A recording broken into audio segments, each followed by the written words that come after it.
친구에게 눈덩이를 던지고 눈사람에게 당근을 주고 스케이트도 타고 눈 내리는 겨울의 정취가 느껴지죠. 눈에 대한 몇 가지 사실을 알아보세요. 놀랍게도 눈은 다양한 색으로 내릴 수 있습니다. 노란 눈부터 시작할게요. 꽃이 만개한 나무에 눈이 내리기 시작하면 꽃가루도 공기 중에 날리게 돼요. 꽃가루는 알레르기를 유발할 뿐만 아니라 눈으로 덮인 표면에 떨어지기도 합니다. 이 시나리오에서는 눈이 꽃가루와 섞여 의심스러운 노란빛을 띠게 되죠. 눈구름은 모래 입자도 운반할 수 있습니다. 2006년 3월 한국에서 노란빛을 띠는 눈이 관측됐어요.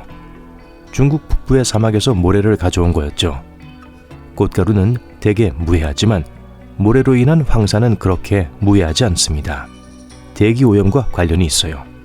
나사의 아우라 위성이 이 현상을 감지했을 때 기상당국은 이 황금빛 눈의 잠재적 위험성에 대해 대중에게 경고했습니다. 때로는 눈의 색이 노란색이 아닌 갈색에 더 가까워 보이기도 합니다.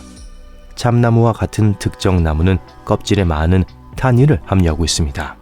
타닌은 해로운 박테리아와 곰팡이로부터 나무를 보호하는 유기화합물이에요. 이러한 타닌은 나무 근처의 땅에 떨어질 수 있습니다.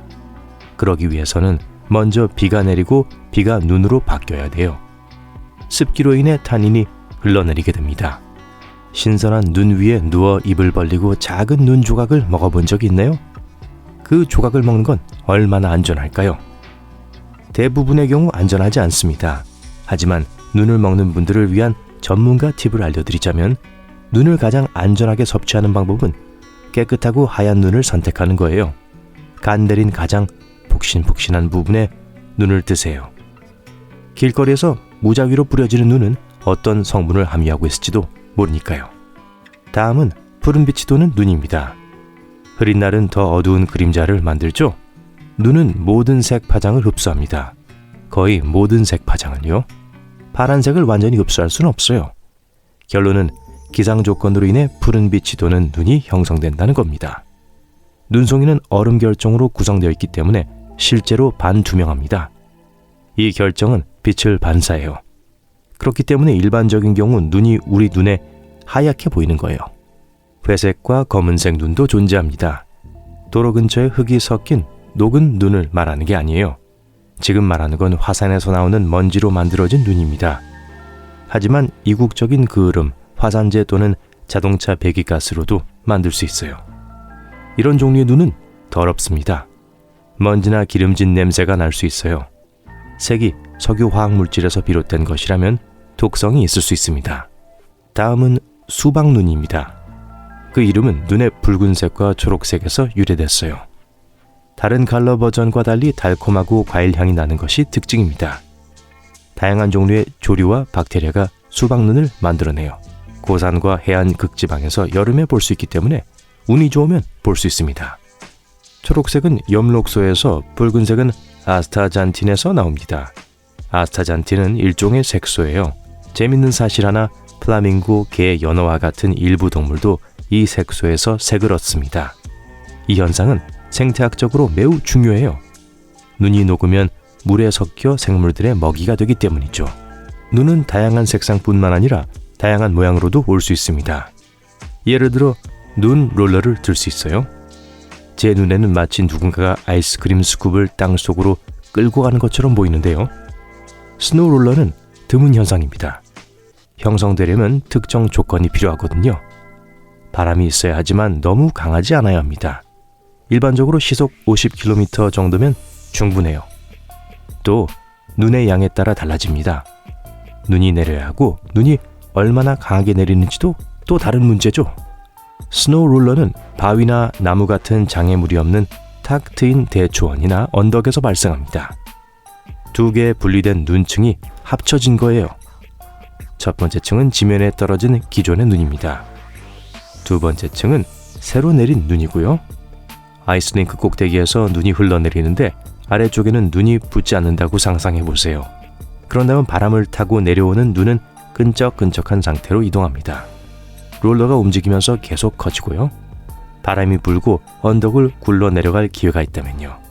이제 눈에 대한 다른 멋진 사실로 넘어가 볼게요. 예를 들어 침묵입니다. 간 내린 눈이 소리를 어떻게 흡수하는지 아시나요?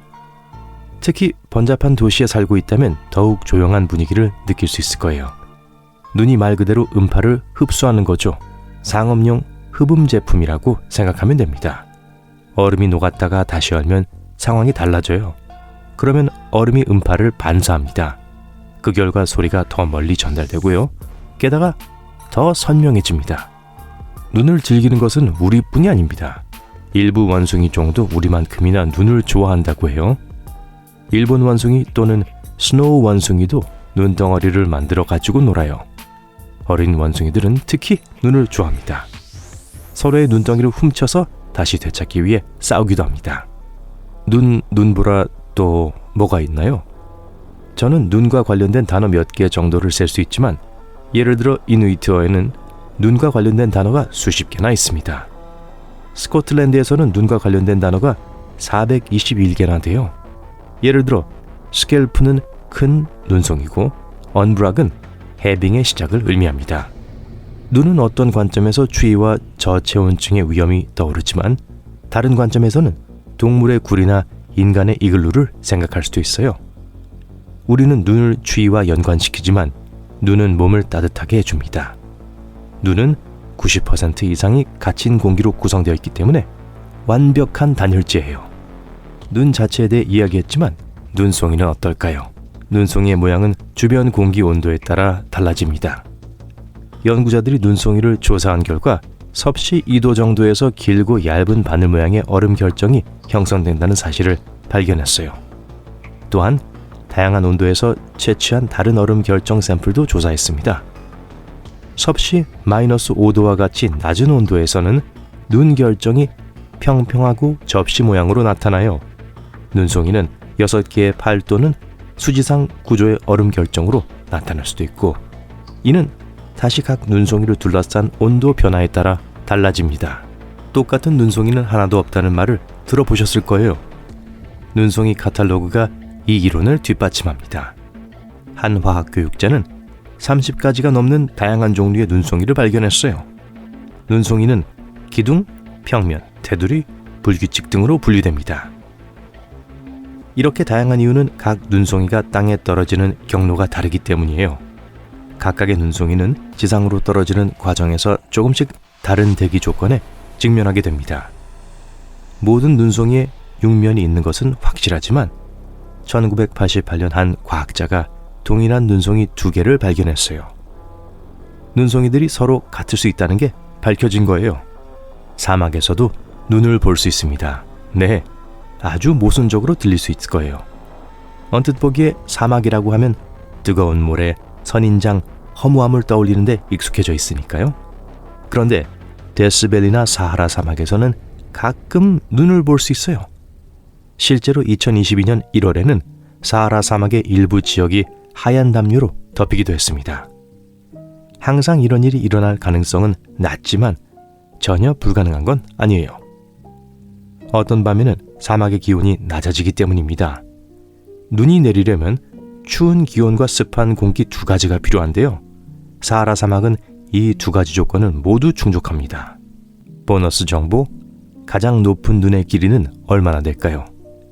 2008년 미국 베탈 마을 주민들은 주변 마을 주민들과 힘을 합쳐 세계 신기록을 세웠습니다. 눈사람의 키가 무려 37m나 됐어요. 이 모습을 완성하는 데는 한 달이 넘게 걸렸습니다. 자유의 여신상은 이 눈사람보다 겨우 10여 센티미터 더 컸어요. 강한 눈보라를 영어로는 blizzard라고 부릅니다. 항상 blizzard가 되는 건 아니에요. 눈보라가 blizzard로 분류되려면 몇 가지 자격 요건을 충족해야 합니다. 예를 들어 바람은 시속 55km 이상이어야 해요. 또한 눈은 최소 3시간 동안 가시거리를 일정 거리까지 감소시켜야 해요. 그렇지 않으면 스노우 스쿼 또는 스노우 버스트로 명명할 수 있습니다.